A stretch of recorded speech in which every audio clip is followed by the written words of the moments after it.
आज की कहानी का शीर्षक है आखिरी प्रयास।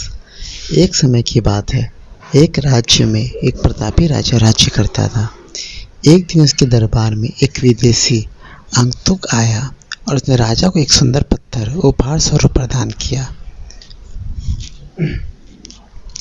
राजा वह पत्थर देखकर बहुत प्रसन्न हुआ।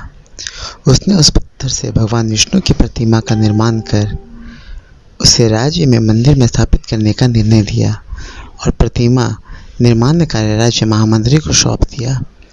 महामंत्री गांव के सर्वश्रेष्ठ मूर्तिकार के पास गया और उसे वह पत्थर देते हुए बोला, महाराज मंदिर में भगवान विष्णु की प्रतिमा स्थापित करना चाहते हैं। 7 दिवस के भीतर इस पत्थर से भगवान विष्णु का प्रतिमा तैयार कर राजमहल पहुंचा देना। इसके लिए तुम्हें 50 स्वर्ण मुद्रा दी जाएगी।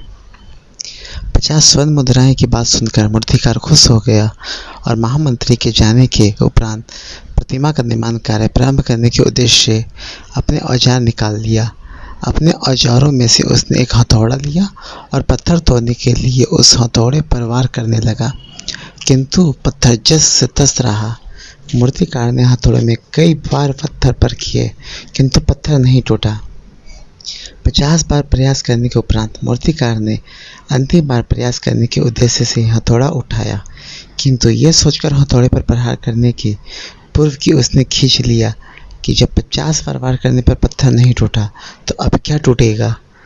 वो पत्थर लेकर वापस महामंत्री के पास गया और उसने यह कहकर वापस आया कि इस पत्थर को तोड़ना नामुमकिन है, इससे भगवान विष्णु की प्रतिमा नहीं बन सकती। महामंत्री को राजा का आदेश हर स्थिति में पूर्ण करना था, इसलिए उसने भगवान विष्णु की प्रतिमा निर्मित करने का कार्य गांव के एक साधारण से मूर्तिकार को सौंप दिया। पत्थर लेकर मूर्तिकार ने महामंत्री के सामने ही उस पर हथौड़े से प्रहार किया और वह पत्थर एक बार में ही टूट गया। पत्थर टूटने के बाद मूर्तिकार प्रतिमा बनाने में जुट गया।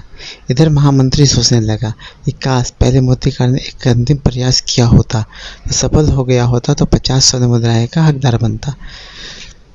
दोस्तों, इस कहानी से हमें यही सीख मिलती है कि हम भी अपने जीवन में ऐसी परिस्थितियों से 2-4 होते रहते हैं। कई बार किसी कार्य को करने से पूर्व या किसी समस्या से सामने आने पर उसका निराकरण करने के लिए पूर्व ही हमारा आत्मविश्वास डगमगा जाता है और हम प्रयास किए बिना ही हार मान जा लेते हैं। कई बार 1-2 प्रयास असफलता मिलने के आगे प्रयास करना छोड़ देते हैं, जबकि हो सकता है कि कुछ प्रयास और करने पर कार्य पूर्ण हो जाता है या समस्या का समाधान हो जाता। यदि जीवन में सफलता प्राप्त करनी है तो बार-बार असफल होने पर भी तब तक प्रयास करना नहीं छोड़ना चाहिए जब तक सफलता नहीं मिल जाती। क्या पता जिस प्रयास को करने से पूर्व हम हाथ खींच ले वही हमारा अंतिम प्रयास हो, उसे हम कामयाबी प्राप्त हो जाए। धन्यवाद दोस्तों। अगर आपको ये वीडियो पसंद आया हो तो चैनल को सब्सक्राइब जरूर करें।